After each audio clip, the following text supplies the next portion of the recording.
uNkulunkulu lidlozi, idlozi linguNkulunkulu. uNkulunkulu yidlozi, idlozi linguNkulunkulu. Sukela kudala ngakabikho nezulu nomhlaba, nasemandulo ngakabikho uNkulunkulu wadala izulu nomhlaba. Wabona kufanele ukuthi emhlabeni kuphile umuntu, wasedala umuntu, wahlanganisa umhlabathi wamphefumula ngomphefumulo wakhe. Wathi-ke wena uyophila emhlabeni, wasesibekela iy'nsuku zethu zokuhamba emhlabeni, wathi wena naloya iy'nsuku zenu zokuhamba emhlabeni kuyoba yilezi. uNkulunkulu lidlozi, idlozi linguNkulunkulu. uNkulunkulu wadala konke kungekho lutho emhlabeni. Namhlanje singabantu sikhona singumfanekiso wakhe. Wahlanganisa umhlabathi, wawubumba, saba umfanekiso wakhe, wasiphefumula ngomphefumulo wakhe. uNkulunkulu lidlozi, idlozi linguNkulunkulu.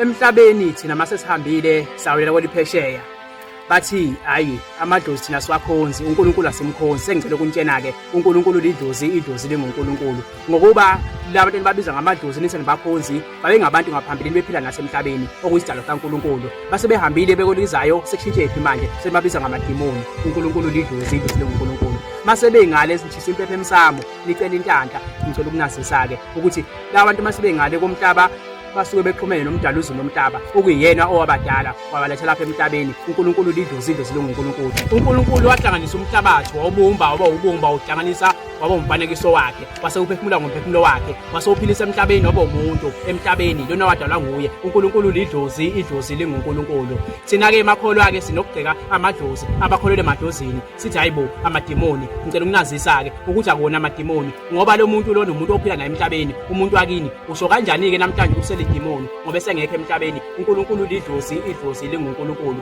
Ngoba bahlangana becele kumdala wezulu nomhlaba, athi mdala wezulu nomhlaba, nangu umntwana wethu esicelele emhlabeni, ngiyacela usithelele amandla ukuze simkhanyisele lapha emhlabeni. Bakucela kithi uyishisile impepho ngokuba ukholelwa kithi, uyakholelwa ukuthi sisaphila emhlabeni. Ngiyacela-ke ukuthi-ke umuphe ithuba nathi usikhanyisele, usiphe amandla ukuze simsebenzele. uNkulunkulu lidlozi, idlozi linguNkulunkulu. uNkulunkulu wadala konke kungekho lutho, wadala izulu nomhlaba, wasebona kufanele kube khona umuntu emhlabeni ophilayo. Wahlanganisa umhlabathi, wawubumba, waba umfanekiso wakhe, wawuphefumula ngomphefumulo wakhe. Wasethi-ke wena nawe-ke iy'nsuku zakho zokuhamba emhlabeni kuzoba yilezi. Namhlanje sesithi-ke uNkulunkulu lidlozi, idlozi linguNkulunkulu. Nini nikholelwa emadlozini-ke nawe enikholelwa kuNkulunkulu sengicela ukuntshena ukuthi le into eyodwa. Uma ukuthi mhlawumbe imiqondo yeni ithi-ke wena ukholelwa edlozini uNkulunkulu akekho, wena ukholelwa kuNkulunkulu idlozi alikho, into ayikho. uNkulunkulu lidlozi, idlozi linguNkulunkulu. Ngoba uNkulunkulu wadala konke okukhona kukhona ngaye.